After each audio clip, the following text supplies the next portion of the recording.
శ్రీ శ్రీ శ్రీ అంబాత్రయ క్షేత్రం. అవునా? అదే పేరుందా? వేరేమైనా పేరుందా? లేదండి, తప్పు. శివ శివ. నేను 2011 సంవత్సరంలో పరిపూర్ణ సిద్ధి అంటే ఆధ్యాత్మిక సిద్ధిని పొందిన తర్వాత 2016వ సంవత్సరం వరకు మేము మోటుగా దుర్గామాత గుడి దుర్గామాత ఆశ్రమం అని అనుకునేది. బిజ్జారంలో ఎవరన్నా కూడా దుర్గామాత స్వామి అంటారు. ఎందుకోసం అంటారంటే మనం దుర్గా నవరాత్రులు చాలా వైభవంగా చేసేది మొదటి నుంచి కూడా. నేను మా ఇంట్లో అనుష్ఠానంలో ఉన్నప్పుడు అక్కడ ఊరు మధ్యలో మంటపం వేసి దేవీ శరణవరాత్రి ఉత్సవాలు చాలా వైభవంగా చేసేది. ఆ పశు బండారు పూజ ఉత్సవం 9 రోజులు అభిషేకాలు హోమాలు అన్నీ కూడా చాలా విశేషంగా చేసేది. ఇప్పుడంటే ఆచార్యులు వస్తున్నారు చేస్తున్నారు, కానీ నేను ఒక్కనే అభిషేకం చేసేది నేనే, అర్చన చేసేది నేనే, హోమం చేసేది నేనే, బయట వ్యవహారాలు చూసేది నేనే. ఎవరికి తెలియదు. ఇప్పుడు మా విచారం లేనిది ఆంజనేయ స్వామిని పూజించుకునేవాళ్ళు, పడమటి ఆంజనేయ స్వామి ఊరన్నప్ప, పోలమ్మ పూజ చేసేవాళ్ళు, ఈశ్వరుని గుడి ఉంది ఈశ్వరుని పూజ చేసేవాళ్ళు, రామాలయం ఉంది రాముని పూజ చేసేవారు. ఎల్లమ్మ తల్లి జాతరలు తెలుసు. ఇక్కడ సమీపంలో మన్యంకొండ వెంకటేశ్వర స్వామి ఉన్నాడు, కురుమూర్తి స్వామి ఉన్నాడు, మంత్రాలయం రాఘవేంద్ర స్వామి సుపరిచితులు మా ఊరోళ్లకు. ఈ దుర్గామాత ఉత్సవాలు కొత్తగా ఎవరికి తెలియదు. నేనే మొదట ప్రారంభించింది. మా పిల్లలు కూడా విచిత్రంగా చూసేవాళ్ళు, ఎలా చేయాలి, తంతు కైంకర్యం చేస్తే ఎవరైనా తెలిస్తే ఎవరైనా చేస్తారు కదా, తెలియదు అనమాట. అట్లా దుర్గామాత గుడి దుర్గామాత స్వామి ఎక్కడ పోయినా దుర్గామాత స్వామి బిజ్జారం స్వామి పేరు.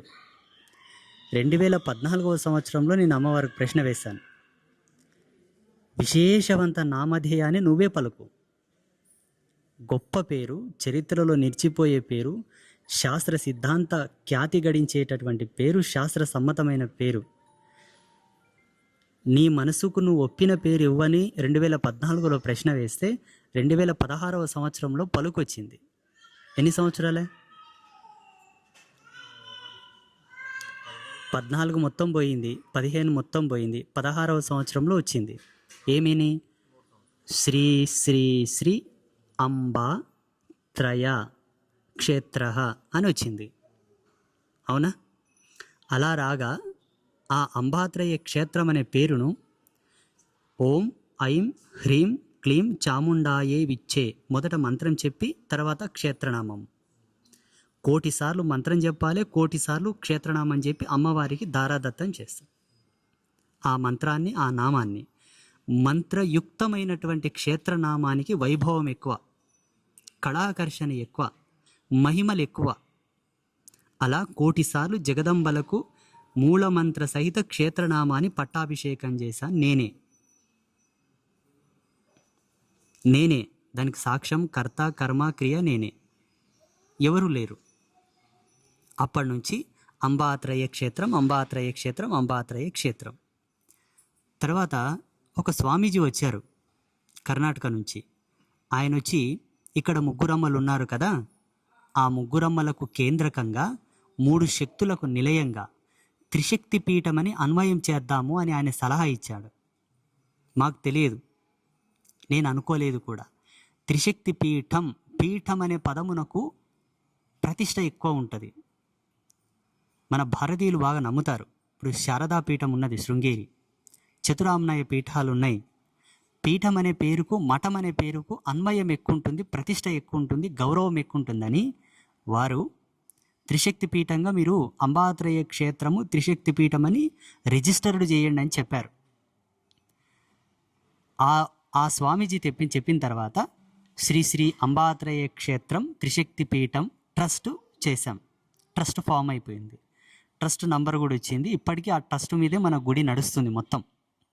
ఇక్కడ ఏ ఒక్క రూపాయి వచ్చినా ట్రస్ట్లో డిపాజిట్ చేయడం, ట్రస్ట్ త్రో నుంచి ప్రతిదీ మనం నడుపుతున్నాం. యాజ్ ఏ ట్రస్టీగా నా సిగ్నేచర్ పవర్ దానికి ఇచ్చారు. నేను సిగ్నేచర్ పెడితేనే 10 రూపాయలు డ్రా అవుతాయి. ఇప్పటి వరకు నడిచింది. దీంట్లో ఒక చిన్న వివాదం నెలకొన్నది ఈ మధ్యలో. ఆయన పీఠమని ఎలా డిక్లేర్ చేసుకుంటారు? ఆయన పీఠంగా పరిగణన తీసుకోవడానికి ఏం అధికారం ఉన్నది? పీఠాధిపత్యం ఎవరికి ఇచ్చారు ఆయనకు? పీఠం యొక్క పరంపరానుగతంగా ఏ విధంగా అయినా పీఠం అని డిక్లేర్ చేసుకుంటారు అని కొంతమంది స్వామీజీలు, అందరు కాదు, కొంతమంది స్వామీజీలు ఈ ఇష్యూ లేవనెత్తారనమాట.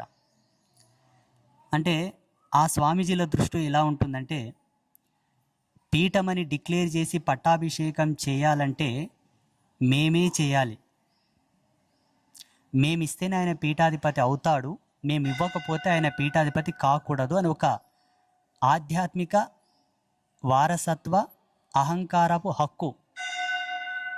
ఇతరులు స్వతంత్రంగా ఎవరు కూడా స్వామీజీలు కాకూడదు, ఇతరులు ఎవరు కూడా స్వతంత్రంగా పీఠాలు పెట్టకూడదని ఒక నెపంతో వారు లేవనెత్తారు. ఆ నోట ఈ నోట పడి ఎవరో ఒక స్వామీజీ నాకు ఫోన్ చేశారు, మీరు స్వయంగా ఎలా పీఠం అని డిక్లేర్ చేసుకుంటారు, ఎలా వచ్చింది మీకు పీఠం అనే అధికారం అని అన్నారు నాతో. చాలా రోజుల నుంచి అంటున్నారు, నేను పట్టించుకోలేదు. నాకు ఒక గురువు ఉన్నాడు పండరిపుర క్షేత్రంలో. నేను చిన్నప్పటి నుంచి వేద గురుకులంలో వేదం అభ్యాసించి, గురుకులం వాసం చేసి, గురువులతోటి సేవలు చేసి, గురుసేవ చేసి, గురువుల యొక్క అనుగ్రహంతో మంత్రం తీసుకున్న దాఖలాలు లేవు. ఆ పరిస్థితి నాకు లేదు, అటువంటి స్థితి నాకు కలగలేదు. అది నా దురదృష్టం. బతుకు జీవుడా అని నేను ముంబై వెళ్ళినా అక్కడ ఒక గురువు కలిశారు. ఆయన నాకు ఆశీర్వాదం చేస్తానన్నాడు, శక్తిపాతం చేస్తానన్నాడు. నేను కోరి అడిగాను, నాకు అమ్మవారి మంత్రం ఇస్తేనే ఇవ్వు అని. ఆయన దత్తా పరంపరకు సంబంధించినటువంటి గొప్ప అవధూత. పండరిపుర క్షేత్రం సంత్ శ్రీ రాజారాం కైకడి మహారాజ్, మీరు గూగుల్లో సెర్చ్ చేసిన ఆయన పేరు వస్తుంది. పండరిపుర క్షేత్రం వెళ్తే ప్రసిద్ధమైనటువంటి మఠం ఉన్నది. చంద్రభాగా నది తీరంలో నేను ఒక సాయం సంధ్య వేళలో కూర్చున్నప్పుడు వారు వచ్చారు. నా శిరస్సు మీద చేతు పెట్టి నన్ను ఆశీర్వాదం చేశారు. వారే మంత్రం ఇచ్చారు, దేవి మూల మంత్రం. ఒక పుస్తకం ఇచ్చారు, అది హిందీలో ఉంది, ఇప్పటికీ నాతో ఉంది. నేను చాలా సందర్భాల్లో మీకు చూపించాను కదా, చూపించానా? వారు ఏమన్నారంటే, ఈ మంత్రమును ఎలా నువ్వు సిద్ధింపజేసుకుంటే నీ వైభవం అలా పెరుగుతుంది, నీ ఖ్యాతి విఖ్యాతి ఖండాంతరాల వరకు దాటి వెళుతున్నది.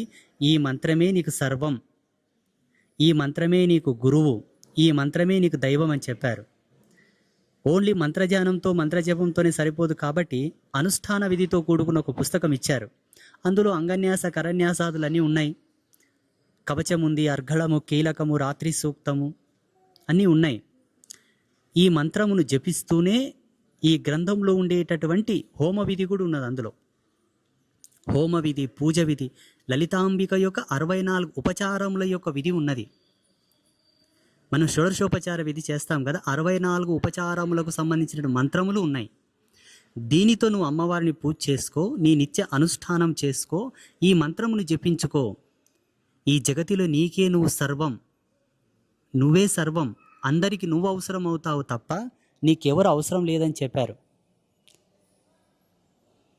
మహాత్ముల యొక్క వాక్కు, గురువు యొక్క వాక్కు వారు అనుగ్రహించారు. అప్పటి నుంచి ఇప్పటి వరకు పట్టు విడవని విక్రమార్కుల్లాగా రోజుకు తక్కువ ఒక భాగం తిప్పేస్తా.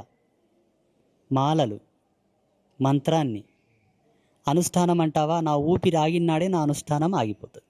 ఇది నా దైనందిన జీవితం యొక్క నిత్య కర్మ, నిత్య డైలీ నేచర్ కమ్ హాబీ నాది. అలా చేస్తూ ఉన్నాను. సరే, ఒక 5 మంది గురువులు వచ్చి రాజసింహాసనం మీద కూర్చోబెట్టి శంఖజలాలతో, పుణ్యనది జలాలతో అభిషేకించి పీఠాధిపతిగా దండమిచ్చి పీఠ పరంపరగా అధికారిక ధృవీకరణ చేస్తే తప్ప ఆయన పీఠాధిపతి కాడేమో అని అందరూ అనుకుంటుంటారు. మరి ఆయన నాకు మంత్రం ఇచ్చినప్పుడు నాకు అధికారం ఇచ్చినట్లే కదా. ఆ విషయానికి వస్తే, భారతీయ సనాతన ధర్మంలో ఈ భరతమాత ఒడిలో ఎందరో భగవాన్ రమణ మహర్షి ఉన్నారు, పుట్టపర్తి సాయిబాబు ఉన్నారు, ఎందరో అవధూతలు ఉన్నారు, మాణికేశ్వర మాత ఉన్నది, అమ్మ ఈయన దగ్గర ఎందరో ఉన్నారు. నేనేమంటానంటే, ఆయన పీఠం ఎలా పెట్టాడు, ఏ విధంగా పెట్టాడు? నువ్వు ఇస్తేనే పీఠం పెట్టుకోవాలనే అహంకారం నీకుంటే అది ఫస్ట్ నీకు పీఠం కాదు. ఆధ్యాత్మికత ఎవని సొత్తు, ఎవడెంత తవ్వుకుంటే అంత ఉందండి. లేదా ఒకే పరంపరతో ఈ యొక్క సంస్కృతి ముడిపడి ఉంటే ఇంతమంది ఋషులు ఎందుకు వస్తుండ్రి, ఇన్ని సాంప్రదాయాలు ఎందుకు వస్తుండే? ఇన్ని పరంపరలు ఎందుకు వస్తుండే? అందుకే అనవలసిన విషయం అది కాదు. ఎవరన్నారో తెలియదు, ఆయన పేరు చెప్పలేదు, ఎవరన్నారో తెలియదు. సంతోషం అన్నారు, బాగుంది. పంచభూతాల సాక్షిగా, త్రిమాతల సాక్షిగా, లలితాంబిక యొక్క పాదపద్మ సాక్షిగా ఇది పీఠమే, ఇది క్షేత్రమే. కాదను వారెవరైనా ఉన్నా వచ్చి జగదంబతో అడిగి తీసుకోండి. అమ్మ ఇచ్చిందే సర్వం, ఆ తల్లి ఇచ్చిందే సర్వం. అమ్మ ఇచ్చినటువంటి రేణువు యొక్క ధూళి పదజాల అనుగ్రహం చేత ఇదంతా జరుగుతూ ఉన్నది. అమ్మని ధిక్కరించే శక్తి ఎవరికనుంటే వచ్చి ఈ పీఠం మీద కామెంట్ చేయండి. నాతోటి ఏముందండి? నాకేమైనా గురువులు వేదం నేర్పినరా, శాస్త్రం నేర్పినరా, దీక్ష ఇచ్చిండ్రా? అమ్మ అమ్మ అనుకుంటా పోయినా అన్నీ ఎన్నుకొచ్చినాయి, ఇవల్ల ఎన్నుకొచ్చినాయి కదా. సంతోషం. లేకపోతే ఈ జనాలందరూ వేరే మతాలతో పోయి బిచ్చగాళ్ళకి ఎందుకు అడుక్కోవాలండి? ధర్మం ఏం నేర్పింది? ప్రతి ఒక్కరిని హక్కున చేర్చుకోవాలని నేర్పింది. ఏ పీఠాన్ని మనం కాపీ కొట్టలే, ఏ సాంప్రదాయాన్ని కాపీ కొట్టలే, ఏ పరంపరని కాపీ కొట్టలే. బాధ్యతగా గుండెల మీద చేసుకొని చెప్పొచ్చు, ఇటువంటి దౌర్భాగ్య స్థితి కలియుగంలో నా బిడ్డకు ఎంటబడుతుందని చెప్పి అమ్మవారు మొదటి నుంచే everything is special here, everything. పీఠం కొత్తది, పరంపర కొత్తది. కౌడిధారి పంత్ ఏడుంది? స్వచ్ఛమైనటువంటి యోని స్వరూపం ఇది. ఆడపిల్ల యోని ఎట్లుంటుంది అట్లుంటుంది గవ్వ. ఈ గవ్వ పుట్టిన 1,45,000 సంవత్సరాల తర్వాత మానవ జీవన వికాసానికి సంబంధించినటువంటి అణువు ఏర్పడింది, కణం. మనకన్నా ముందు ఇవే పుట్టినాయి. శాస్త్రాల ప్రకారంగా చూస్తే ఆదిశక్తి ముందు పుట్టిందని చెప్తారు. ఈ గవ్వకు ఆదిశక్తి ప్రతిరూపం. స్వచ్ఛమైన కౌడిధారి పంత్, ఏకవస్త్రం, ఏకభుక్తం, ఏకశయనాగతి. ఇక్కడున్న ముగ్గురమ్మ లేడనున్నారా? ప్రత్యేకమైనటువంటి దర్శనం. ఈ క్షేత్రనామం ఎక్కడనున్నదా? విశేషవంతమైనటువంటి దర్శనం. నీవన్నీ కొత్తగానే సృష్టించున్నాయని చెప్పి అమ్మవారు నా మస్తిష్కంలో ప్రతిష్ట అయ్యి వల్ల నీవు ఎక్స్పెరిమెంట్లు ఇచ్చింది. రేపటినాడు ఎవడన్నా వచ్చి నీ మీద కామెంట్ చేస్తాడని ముందుకే ఇచ్చేసింది అన్నీ. ఏ స్వామీజీ అన్నాడో తెలియదు. ఆ స్వామీజీ పేరు చెప్తేనన్నా నేను పోయి అడుగుతుంటే, అయ్యా నన్ను క్షమించండి, నన్ను మన్నించండి, మీరు ఏ శిక్ష వేసినా భరిస్తానని క్షమాపణ వేడుతుంటే. ఇప్పుడు చూడండి, జోగులాంబ పేరు మనం పెట్టుకుంటే జోగులాంబ క్షేత్రం వాళ్ళు మన మీద కాపీరైట్ వేయచ్చు. భ్రమరాంబ క్షేత్రం పేరు పెట్టుకుంటే భ్రమరాంబ దేవాలయం ట్రస్ట్ వాళ్ళు మన మీద కాపీరైట్ వేయచ్చు. అంబాత్రయ క్షేత్రం అన్నది ఎక్కడనున్నదా? ఇటువంటి విద్యా అహంకారవేత్తలు ఎవరైనా వచ్చి నా బిడ్డ మీద దాడి చేస్తారని అమ్మ ప్రతీది కొత్తది ఇచ్చింది. ఎవడు నన్ను శాసించకూడదని, నా బిడ్డని ఎవడు శాసించకూడదు, ఒకరు మోచేతి నీళ్ళు నా కొడుకు దాగరాదని. చూడండి, నేను ఎవరితో కన్నా పోయి అడిగినా, ఒక ముగ్గురిని అడిగినండి. 2010లో అడిగిన ముగ్గురిని అడిగిన మంత్రం ఇవ్వమని. మీరు అంటారా అని జాతి వాళ్ళు మీకు మంత్రం ఇస్తలేమన్నారు. అయిపోయి ఆడికే మీ అధికారం తెగిపోయింది. మేము కష్టపడి ఏదో సాధించుకుంటాం, నీకేం హక్కుంది కామెంట్ చేయనీకే? విద్య నేర్పినవా, బుద్ధి నేర్పినవా, శాస్త్రం నేర్పినవా, వేదం నేర్పినవా? చూడండి, ఇటువంటి దౌర్భాగ్యం ఉందండి మన ధర్మంలా. అందుకే ఎటువంటి జాతి, ఏ ధర్మం, ఏ జ్ఞానం, ప్రపంచానికే విశ్వగురువు హిందూ జాతి బానిసత్వంలో మక్కలేదా? ఇప్పుడు ఏం చేయలే వాళ్ళందరూ కూడా ఏదో తెలుసో తెలియక చేసుకుంటున్నాడు, చేసుకొని పా. సత్యమైతే నిలబడుతుంది, అబద్ధమైతే కూలిపోతుంది అనాలే కానీ ఇదేందండి ఈ కామెంట్లు ఏంది అసలు? ఇది సత్యమే కదా. ధర్మం నిలబడుతుంది, అధర్మం పడిపోతుంది. ఇది జగతి పుట్టినప్పటి నుంచి ఉంది కదా. నేనేమైనా తప్పు చేస్తే నా పిచ్చినంతా ఇంప్లిమెంట్ చేసి ఇక్కడ నా ధూళంతా ఇక్కడ రుద్దితే అమ్మనే నన్ను పతనం చేసి పాడేస్తుంది. బాలనాగమ్మ సినిమాలో చచ్చిపోలేదా? ఏ దేవతకైతే ఆయన పూజ చేశాడో అదే దేవతకు బలైపోతాడు మాంత్రికుడు. ఇది జగత్ సత్యం.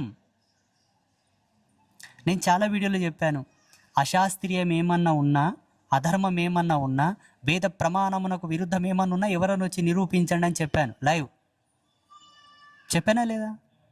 దయచేసి ఇప్పుడు నేనేమంటే, ఎవరు మమ్మల్ని ఆదరించలేదేమో అది పక్కన పెడదాం, ఎవరు మమ్మల్ని హక్కున తీసుకోలేదేమో అది కూడా పక్కన. నేను పట్టించుకున్న వెళ్ళ మాన అభిమాన మర్యాదలు ఎన్నిన వాడు ఎవడు పీఠాధిపతి కాడు, ఎవడు యోగి కాడు, ఎవడు ఋషి కాడు, అసలు గురువే కాదు. ఎవరు గురువు అంటే 32 ధర్మాలు ఉండాలి, సంసారికులకు 16 ధర్మాలు ఉంటాయి, సన్యాసికి 32 ధర్మాలు. ఏమాత్రం అవగుణం ఉన్నా ఆయన పీఠాధిపతి కాడు. ఇది సత్యం. ధర్మం చెప్పినటువంటి విషయం ఇక్కడ.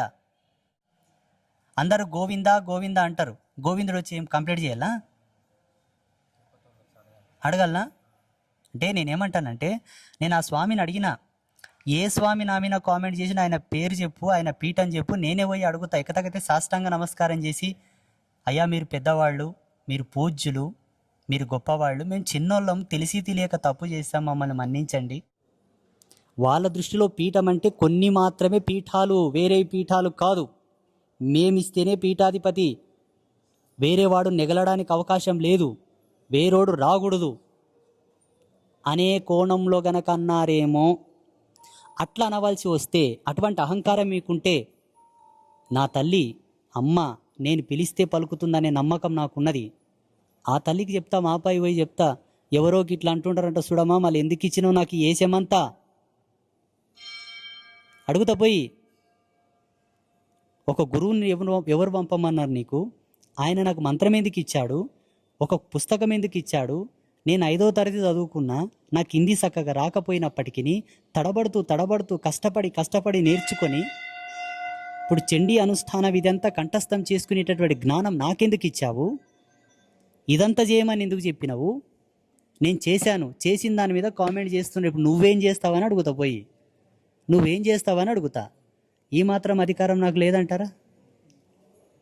తల్లితోన బిడ్డలు కొట్లాడే అధికారం లేదా? నాకు 3 అమ్మలు ఉన్నారు. 3 అమ్మలకు మూలమైనటువంటి ఆదిపరాశక్తి ఉన్నది. అందుకే మాలా మేమున్నాము, మమ్మల్ని ఉండనివ్వండి. మీరేం చేయాలంటే, ఇప్పుడు ఆదిత్య పరాశ్రీ స్వామి సరే ఉన్నాడు, ఉండనివ్వండి. నష్టన బొట్టు పెడుతున్నాడు, వాడు హిందువే. గోత్రం ఉందా? ఉంది. జాతి ఉందా? ఉంది. ఊరుందా? ఉంది. ఏం పాకిస్తాను అని కాదు కదా, ఉంది, ఉన్నాడు, ఉండనివ్వండి. అధర్మపరమైనటువంటివి ఏమైనా చేస్తున్నాడా? ఒక వీడియో లైవ్ పెట్టుకొని పరమ పవిత్రమైనటువంటి చక్రలిఖితం చేసి, లిక్కర్ పెట్టి, మాంసం పెట్టి, యోని పూజలని, క్షుద్ర పూజలని లైవ్ రికార్డులు పెడుతున్న వాళ్ళని ఏం చేస్తున్నారు మీరు? జ్యోతిష్యం పేరు మీద పరమ పవిత్రమైనటువంటి వైదిక ధర్మాన్నంతా కూడా అపవిత్రం చేస్తూ, మద్యం పెట్టాలి, మాంసం పెట్టాలి, ఫిష్ పెట్టాలి, పంచమాకారాలు, త్రిమాకారాలు, సప్తమాకారాలన్నీ లైవ్లో టెలికాస్ట్ చేసి ఈ జనాలనంతా తప్పుదారి పట్టిస్తున్న వాళ్ళని ఏం చేస్తున్నారు మీరు? స్వచ్ఛమైనటువంటి బ్రాహ్మణ కుల సంజాతులై పుట్టిన వాళ్ళు చేస్తున్న తప్పుని ఏం చేస్తున్నారు? నన్ను అడిగే హక్కు మీకు లేదు. నేనేమన్నా తప్పు చేశానా? క్షుద్ర పూజలు చేస్తున్నానా? ఏమండి, మొన్న జంధ్యాల పౌర్ణిమ రోజు ఎంతమందికి యజ్ఞోపవీతం చేసాం మనం? లెక్క కట్టినవా? 100 and above, 100 మందికి పైగా ఆధ్యాత్మిక అధికారం ఇచ్చాం యజ్ఞోపవీతం చేసి. విశ్వశాంతి కోరి విశ్వమాత కళ్యాణం చేశాం వైదికంగా. 18 మంది వేదాచార్యులు చేస్తారు గోమాత కళ్యాణం. వారాహి నవరాత్రులు చేస్తాం, శ్యామల నవరాత్రులు చేస్తాం, అష్టలక్ష్మి నవరాత్రులు చేస్తాం, చతుర్వేద పారాయణం చేస్తాం. అవన్నీ వైదికంగా చేస్తాం తప్ప తాంత్రికంగా ఏమైనా చేశామా? సీక్రెట్గా ఎక్కడనో పోయి చేశామా? పట్టపగులు 10 మంది చూడంగా వైభవమైనటువంటి బ్రహ్మోత్సవాలు చేస్తాం. పుట్టెడు బండారు పోషణం అందరి మీద పావనమై పాపాలని పోవాలని. ఇక్కడ పట్టాలని పట్టాల్సి వస్తే గివి కదా పట్టాల్సింది. ఉంటే చట్ట విరుద్ధంగా ఏమైనా చేస్తున్నాడా? ధర్మ విరుద్ధంగా ఏమైనా చేస్తున్నాడా? వచ్చే శిష్యులకు ఏమైనా అధర్మపరమైనటువంటి జ్ఞానాన్ని బోధిస్తున్నాడా? ఇవి కదనండి పట్టాల్సిందంటే. ఏమండి కుమార్ గారు, నిజం చెప్పండి, మీరు వచ్చి ఎన్ని సంవత్సరాలు ఏడికి? సంవత్సరం అయింది అనుకుందాం. ఈ సంవత్సర కాలంలో నా లోపల ఏమైనా అధర్మం కనబడినదా? అబద్ధం చెప్పకు. తప్పుంటే తల్లి సనువయమన్నారు మన వేదంలో. పరశురాముడిలాగా ఉండాలి. తల్లి అని చూడలేదు, తండ్రి ఆజ్ఞ కోసం తలను తీసి పాడేశాడు. అర్థమైందా? శ్రీరామచంద్రుడిలాగా ఉండాలి. తల్లి కోరిందని తండ్రి ఆజ్ఞతో అడవులకు వెళ్ళిపోయాడు. అంతేగాని అందుకే నేనేం చెప్తా, నేనెవరికి అర్థం కాను. ఇది సత్యం. అది అమ్మవారికే తెలుసు. ఆ తల్లి నన్ను ఆపరేట్ చేస్తుంది కాబట్టి. చాలామంది అంటారు పోతే స్వామి పట్టించుకోడు మాట్లాడని అన్నారా లేదా? చాలామంది పొలిటీషియన్స్ అండ్ కార్పొరేటర్లు పెద్ద పెద్ద ఆఫీసర్లు కూడా స్వామి ఎందుకో పట్టించుకోడు, ఎందుకు మాట్లాడు, ఆయనకు అహంకారం ఎక్కువ అంటారు. అహంకారం కదా, నిజాయితీ. అహంకారం అనరాద్దని, నిజాయితీ. బయట నా మీద చర్చలు చేస్తున్నారంట పీఠాధిపతులు, అది అహంకారం. అహంకారం అంటేది అధికారికమైన అహంకారం, అవునా కాదా? అది ఇప్పుడు ధర్మదేవత సాక్షిగా నేను ఒక మాట చెప్తాను. నేను ఎవరి మాయలో పడే వ్యక్తిని కాను. నువ్వేదో ₹1,00,00,000 ఇస్తానంటే నీకు ఊడిగం చేసేటోని కాను. నేను ధర్మం ప్రకారంగా నడుస్తా. నేను సత్యమైతే నన్ను నమ్మిన నువ్వు కూడా పావనం కాక తప్పదు. నేనేదో చేస్తే నువ్వు బాగా అవుతావు అనుకోకూడదు, అది మూఢనమ్మకం. నేను చేయకపోతే చెడిపోతావా? అంతేనా లేదా? నమ్మకం అనే బీజం నీ మనసులో వేసుకో. వృక్షం అదే వికసిస్తుంది, నీవనుకున్నటువంటి రసభరితమైన ఫలములు నీకు ఇస్తుంది. నువ్వు పువ్వులు కోరుతావా? సుగంధభరితమైనటువంటి పూర్ణ మకరందముతో గ్రోలేటటువంటి పుష్పములు వికసిస్తాయి. ఆకులు కోరుతావా? అద్భుతమైనటువంటి అందచందాలతో వికసించే హరిత ప్రమాణంతో కూడుకునే ఆకులు వస్తాయి. నువ్వేం కోరుకుంటే అవి వస్తాయి. ఆకులు కావాలన్నా ఆకులు, పువ్వులు కావాలన్నా పువ్వులు, కాయలు కావాలన్నా కాయలు, పండ్లు కావాలన్నా పండ్లు. ఏమి వద్దు, కొమ్మలు రెమ్మలు కావాలన్నా వస్తాయి. ఇవి కూడా వద్దు, భూమిలో ఉండే ఏరు కావాలన్నా వస్తుంది. అది గురుతత్వం, అది గురుధర్మం. అదే ఊడిగం చేస్తేనే గురువులు అనుగ్రహిస్తారు అనుకోకూడదు, అది మూఢనమ్మకం. నమ్మకం. మనం ప్రతిదీ వీడియో చేస్తాం, లైవ్ టెలికాస్ట్, ఏ పూజ చేసినా లైవ్ పెడతాం. నా నోటికొచ్చిన జొల్లంతా వీడియోల ముందర కక్కుతా. అది మంచో చెడో మీరే చెప్పాలి, నేను అనుకోకూడదు. అది ఏదన్నా గప్పుగా లోపల గది మూసుకొని గదిలో ఒకటి బయటికి ఒకటి నేను ఎప్పుడు చెప్పలేదు కదా. ఇట్లా 10 మందిని కూర్చుని పెట్టుకొని ధర్మ సందేహాలు అడుగుతాం మనం, వాళ్ళకి సమాధానాలు కూడా చెప్తాం. భార్య ఎలా ఉండాలి, భర్త ఎలా ఉండాలి, అన్న తమ్ముడు అక్క చెల్లి, ఒక పురుషుడు ఎలా ఉండాలి, ఒక స్త్రీ ఎలా ఉండాలి. నపుంసక ధర్మం గురించి కూడా మనం ఎన్నో వీడియోలో చెప్పామా లేదా? ప్రతిదీ ఆధ్యాత్మికతో ఉన్నామని చెప్పి శాస్త్రాలు, మంత్రాలు, ధర్మము, వేదం ఇవే కాదు, సామాజికమైనటువంటి అంశాలు కూడా మనం చెబుతున్నాం. ఒక జీవుడు ఎలా జీవించాలని కూడా చెబుతున్నాం. వీటితో ఆగిపోలేదు, సమాజ హితం కోరి ఎన్నో చెప్పాం. నిన్న నేరడుగోం మఠంలో చెప్పొచ్చాను, ఒక వీడియో చూసారా లేదా? ఏదన్నా చెప్పాల్సి వస్తే ఒక ఆధ్యాత్మిక కేంద్రం పేరు చెప్పుకోండి అని చెప్పాను. గొప్ప మెసేజ్ అది ఈ ధర్మానికి. ఏ ప్రోగ్రాంకి వెళ్ళినా, ఏ విగ్రహావిష్కరణకి వెళ్ళినా దేశం, జాతీయత, ధర్మం, భరతమాత అని చెప్పాను. కానీ మాది అంబాత్రయ్య క్షేత్రము, 52 రకాల మన్నులు తెచ్చి అమ్మవారిని పెట్టినా, రుద్రశూలం ఉంది, 7 జీవనది జలాలతో కోనేరు పెట్టినా, రార్రి అని ఒక్క స్టేజ్ మీద చెప్పినా,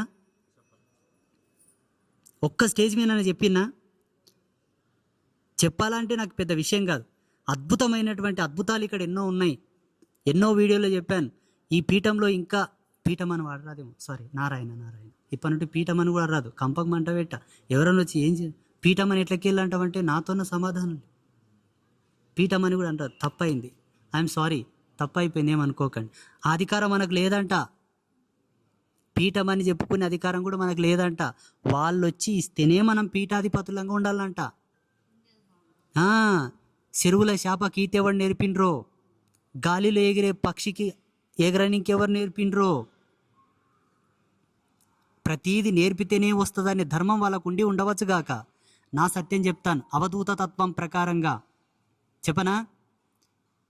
చెప్పున్నా, బాధపడకూడదు. మళ్ళీ ఉద్దేశం సత్యమైతే ఉపదేశాలతో పనిలేదు, గురి గట్టి ఉంటే గురువు కూడా పనిలేదు. ఇది సత్యం. గురువు అన్నది ఉపాధి ధర్మంతో నీ జన్మకుండేటటువంటి కర్మ, నీ జన్మకుండేటటువంటి ధర్మ సంభవానికి ప్రతీకగా నీకు ఉపదేశం చేస్తారు. అదంతవరకే. పుట్టిన తర్వాత బిడ్డ తన బొడ్డు తను కోసుకోలేడు కదా, మంత్రసాని కోస్తుందే లేదా? జన్మ కర్మ సంభవాన్ని తెంపడానికి గురువు అవసరం. నీ అనుకుండి నీ ఊడిగం చేయడు, నీవే సాధించుకోవాలి నీ విద్యను మొత్తం. అందుకే పీఠం అని వాడకూడదు ఇప్పటి నుంచి, క్షేత్రం. ఈ క్షేత్రంలో ఎన్నో అద్భుతాలు జరుగుతాయి అన్నానా? మీరేమనుకున్న అద్భుతాలు జరుగుతాయంటే లింగాలే తీస్తాడా, బూడిద గురిపిస్తాడా, ఏమవుతుందో మీరు అనుకున్నారు. అది మీ సైకాలజీ. నో. రుద్రశూలం అనేది ఒక అద్భుతమా కాదా? అటువంటి అద్భుతమైనటువంటి ప్రతిష్టలు చాలా జరగబోతున్నాయి. ఇప్పుడు మనం ముగ్గురమ్మలకు ఎదురుగా 3 హుండీలు చేయిస్తున్నాం. హుండీ అంటే ఏంది? ఏదో ఇనుప రేకుతోనో కంచు రేకుతోనో ఒక డబ్బా తీసుకొచ్చి ఆడ పెడతారు, పైసలేనికి ఒక బొర్ర పెడతారు, దాంట్లో ఏనికే కింద పడనికే. రేపు 3 రకాల హుండీలు చేపిస్తున్నాము. త్రిమాత స్వరూపకంగా మహాలక్ష్మి హుండీ, మహాసరస్వతి హుండీ, మహాకాళి హుండీ, యంత్రయుక్త మణియుక్తమైనటువంటి హుండీ, శ్రీచక్ర ప్రతిష్టతో ఉండేటటువంటి హుండీ, త్రికోణ ఆకారంతో కూడుకున్న హుండీ. ఏ క్షేత్రంలో ఉంది చూసిరాపో. పైసలేసేటటువంటి ఒక డబ్బాకి అంత శాస్త్రీయం వాడుతున్నాం మనం. ఎవరు చెప్పారు? ఏ గురువు చెప్పాడు ఇలా చేయించమని? పోనీ ఏ శాస్త్రంలో ఉంది ఇట్లా ఉంది చేయించమని? స్వయం శక్తితో మేము దర్శించి తీసుకున్నాం. ఈ మాత్రం స్వాతంత్రత మీకు లేదంటే చెప్పండి, సుప్రీంకోర్టులో పోయి కేసు వేస్తాయి. అది తప్పండి, అట్లా అనకూడదు. నీకు చేతనైతే జ్ఞానం ధారాదత్తం చెయ్యి, నీకు చేతనైతే ఒక తపస్సు ధారబోయి, నీకు చేతనైతే మార్చు, లేకపోతే నీ పన్ను చూసుకో. తప్పు చేస్తే వచ్చి ఖండించు, అను. తప్పు చేస్తే వచ్చి తిట్టు, అది తప్పు కాదు. అనవసరంగా ఎందుకు అనాలండి? మా బతుకు మేము బతుకుతున్నాం. ఎవరైనా వచ్చి 10 రూపాయలు ఇచ్చిండ్రా? అయ్యో పాపంపా, మీ తరతరాల నుంచి కూడా ఆధ్యాత్మికత నుంచి వెలివేయబడ్డ వాళ్ళు, దూరంగా పెట్టిన వాళ్ళు, పట్టు గి బుక్కు చూడు, గి నేర్చుకో, గిది గిట్ట చేయి, గిది గిట్ట చేయి అని ఎవరైనా చెప్పిండ్రా? ఇంకా ఇప్పుడు చూడండి, విజయ చాముండేశ్వరి మాతకు రుద్రశూలంకు చుట్టూ కంచుతో కూడుకున్నటువంటి బ్యారిగేటింగ్ సిస్టమ్ చేపిస్తున్నాం. ఆ బ్యారిగేటింగ్స్ కూడా ఏవో ఇట్లా స్టీల్వి చేసి అతికియవచ్చు కదా. దేవాలయంలో స్వచ్ఛమైనటువంటి పంచధాతువులు మాత్రం ఉండాలి, అన్యమైనవి ఏవి ఉండకూడదని ఒక స్టేట్మెంట్ మనం తీసుకొచ్చాం. అందుకే గర్భాలయంలో ప్లాస్టిక్ కానీ రబ్బర్ కానీ ఏం వాడం, అంతరాలయంలో కూడా ఏం వాడం. వాడినా వెండివి, కంచువి, రాగివి మాత్రమే వాడుతున్నాం. అవునా కదా? మట్టి వాడుతున్నాం. అవునా కదా? అది కంచుతో కూడుకున్నటువంటి బ్యారిగేటింగ్ సిస్టమ్ చేపిస్తున్నాం. దానికి కూడా 64 శూలములతో కూడుకున్నటువంటి వారధి. ఒక్కొక్క శూలానికి ఒక త్రినేత్రం ఉంటుంది. ఒక్కొక్క శూలానికి ఒక యోగిని దేవతను ఆవాహన చేస్తాం. 64 యోగిని బంధనం. వచ్చిన భక్తులు ఎలాగో రుద్రశూలను దాకేటప్పుడు ఆ శూలాలను కూడా తాక్కుంటూ పోతూ ఉంటే 64 యోగినులను స్పృశించిన పుణ్యం వాళ్ళ ఈపున పడుతుందని ఒక కళ. ఏమి ఆలోచించినా విజ్ఞాన నైపుణ్యంతో ఆలోచన చేయాలి, పరివర్తన నైపుణ్యంతో ఆలోచన చేయాలి. నువ్వు ఈయనే ఆగిపో అంటే, మా పీఠము చెప్పిన నియమాలకే కట్టుబడి ఉండంటే కొత్తవి దర్శించి ఇయ్యొద్దా లోకానికి? ఇయ్యొద్దా? వేదం ప్రమాణం, శాస్త్రం ప్రమాణం, ధర్మం ప్రమాణం. ఈ మూడింటిని ఎదమీనేసుకొని వీటికి అనుగుణంగా మనం కొత్తవి దర్శించి ఇయ్యాలి లోకానికి. మన భారతీయ ఋషుల యొక్క గొప్పతనం అదే. పరాశర స్మృతి ఉంది, వశిష్ఠ స్మృతి ఉంది, గౌతమ స్మృతి ఉంది, మనుస్మృతి ఉన్నది. ఒకతో ఆగిపోలేదు కదా. వేదాలకు భాష్యాలు రాశారు, బ్రహ్మసూత్రాలు రాశారు, ఎన్నో రాశారు. అందుకే నేను పలకకూడదనేటటువంటి అభిమతం మీకుంటే మీరు సరాసరి ఫోన్ చేసి నాకే చెప్పాలని నేను వినయపూర్వకంగా కోరుకుంటున్నాను. ఆ స్వామీజీ నాకు చెప్పాడుగా, నా వ్యక్తి పేరు చెప్పలేదు, నేనే పోయి అడుగుతుంటే. శ్రీ శ్రీ శ్రీ అంబాత్రయ క్షేత్రం విశ్వవిఖ్యాతం పొందేటటువంటి గొప్ప క్షేత్రం కాదని ఎవరన్నా దీని మీద చెప్పాల్సి వస్తే డైరెక్ట్ వచ్చి ముగ్గురమ్మలతో మాట్లాడండి. నాకేం తెలియదు, నాకేం సంబంధం లేదు. నేను కేవలం మా పిల్లలతో చెప్తుంటా, 30 మంది ఇక్కడ పనిచేస్తారు కమిటీ సభ్యులు. ప్రతి ఒక్క బడపకు చెప్తా, ఒరే నేను కూడా ఒక సేవకుని రాయిడా, నేను కూడా ఒక సేవకుని. అయ్యవారు అర్చనలు, అభిషేకాలు, హోమాలు చేస్తారు, మీరంతా క్లీనింగ్ చేస్తారు, అయ్యవారు కానీ హెల్ప్ చేస్తారు. నేనేం చేస్తా సేవకు? నన్ను ఇంకే రోజు ఆడ రూమ్లో కూర్చొని తిప్పి తిప్పి ఆ తపశ్శక్తిని ధారపోస్తా. ఈ కడపలు ఎవరు కాలు పెట్టినా పావనమైపోవాలని. నా వంతు నేను సేవ చేస్తున్నా. ఇటువంటివి కొన్ని డౌన్లోడ్ చేసుకుంటా, దర్శనం చేస్తా. ఇప్పుడు 64 శూలాలని, ఆ హుండీలని, ఇంకా చాలా ఉన్నాయండి చేయాల్సినవి. ఏంటంటే మనమేం పేదోళ్ళం అయితేమి, పైసలు ఉన్న వాళ్ళేమో ఏం చేయరు, గిట్లే కామెంట్లు చేసుకుంటూ పోతారు చూడు. పైసలు ఉన్న వాళ్ళందరు గిట్లే, నీవు శైవుడవు, నీవు వైష్ణవుడవు, నీది ఆ పీఠం నా పీఠం గొప్పది, నీవు జగద్గురువు కాదు, మా వాళ్ళే జగద్గురువులు. పైసలున్న వాళ్ళు చేసే పని ఇది. ఆకలి చూసిన వాళ్ళం, జ్ఞానం అనే ఆకలి చూసిన వాళ్ళం, జీవితం అనే ప్రయాణంలో ఆధ్యాత్మికత తెలిసిన వాళ్ళమంతా తీసుకుంటాం. కసి, మాలో కసి ఉంది, జ్వాల. మీరు గమనించి ఉంటారు, మీరు వచ్చి 2 సంవత్సరాలు ఆయన సంవత్సరం దాటింది, 2వ సంవత్సరం నడుస్తుంది. అబద్ధాలు చెప్పరాదు. పట్టపగులు రాత్రి చెప్తే ఎట్లన్నా అవుతుంది. 2వ సంవత్సరం నడుస్తుంది. మీరు చూడండి, ఎక్కడ పోయినా నేను నా సాంప్రదాయం గురించి, నా స్వార్థం గురించి ఏమైనా చెప్పినా, నేను ఇది వీకినా, నేను అది వీకినా, ఇది నరికినా, అది నరికినా అని చెప్పినా. ధర్మం పట్టుకోండి, దేశం కాపాడండి, హిందూయిజం దీని మీదే కదా చెప్పింది, అవునా కదా? స్వార్థం ఎక్కడ మాలో లేదు. మేము ఎవరి జోలికి రాము. ప్రతి వేదిక మీద ఇదే చెప్తా. ఇతర మతాల వాళ్ళకు కూడా మా హిందువులు ఎవరి జోలికి రారు, మా జోలికి వస్తే వదలమని చెప్తానా లేదా?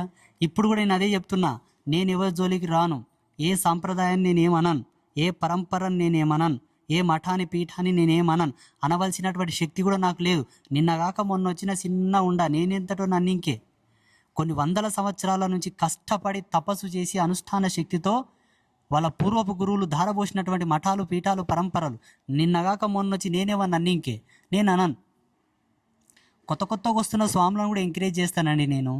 ఎల్లమ్మ తల్లికి పేనిడేటోళ్ళు ఉంటారు, గ్రామ దేవతలకు సిగమూగి వాక్కు చెప్పేటోళ్ళు, కొలుపు చెప్పేటోళ్ళు ఉంటారు. వాళ్ళకి మంచిగా చెప్తా నేను. వాళ్ళకి తెలిసి తెలియక కొన్ని పొరపాట్లు చేస్తారు కదా, లేదు బిడ్డ అట్లా కాదు గిట్లా చేయి. బేడి వేసుకోవాలంటే ఇంత విజ్ఞానం ఉంటుంది ఆయన. బేడి అంటే బేడి కాదు, తాంత్రిక యజ్ఞోపవీతం. కాలు బేడి, చేతు బేడి, కంట బేడి ఎలా ఉండాలని మంచిగా చెప్తాను నేను వాళ్ళకు. వీళ్ళు చెప్తారా? అట్లా అన్ని కోణాల్లో, అందరికీ, అన్ని రంగాలలో, అన్ని ధర్మాలలో ఉపయోగపడేవాడు ఒకడు వచ్చాడు అని సంతోషపడండి. అంతేగాని గెలకాలని చూడొద్దు. ఒకవేళ గెలికితే నేను పోయి అమ్మతోనే చెప్తా, నాకున్నది ఒకటే మోటు సూత్రం. నేను ఎవరి మీద తిరగబడను, ఎవరి మీద దాడి చేయను. సీదా పోయి ఆడ కొట్లాడతా. ఆమెకు చెప్తా, ఇంకా ఆమె తిప్పాలి, మీ తిప్పాలి. ఆ తల్లిని ఎదిరించువాడెవడన్నా ఈ జగతిలో ఉంటే పోరాటం చెయ్యురి. శుభమస్తు. స్వస్తి.